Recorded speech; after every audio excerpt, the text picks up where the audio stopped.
मंडळी, या शिबिरात तर कहरच झाला. आजपासून सुरू झालेल्या या शिबिरात 750 साधक आलेत. खरं तर नोंदणी एवढ्या साधकांनी केली नव्हती, पण अचानक एवढे सगळे साधक आले. हॉलमध्ये बसायला सुद्धा जागा नव्हती.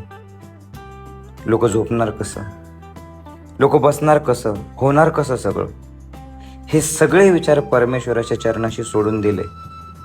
शून्य झालो आणि साधना, ध्यान, हृदयापासून संवाद ज्या वेळेला सुरू केला त्यावेळेला सुरुवातीला गोंधळलेले, गर्दी असलेले, उकाड्याने हैराण झालेले लोक शांत होऊन गेले. चेहऱ्यावर स्मितहास्य आलं, मनामध्ये आत्मविश्वास निर्माण झाला.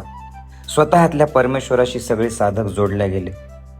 आणि गंमत म्हणजे निसर्गाने सुद्धा साथ दिली.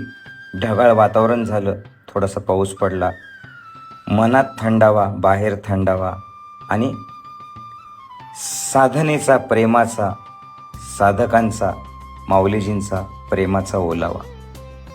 6 दिवसाचा हा सुरू झालेला प्रवास परमेश्वर तत्वापर्यंत प्रत्येक साधकाला घेऊन जाणार आहे. आपणही सर्वजण सहपरिवार ज्ञानयोग ध्यान शिबिरात सहभागी व्हा आणि जीवनाचा आनंद घ्या. जय गुरुदेव.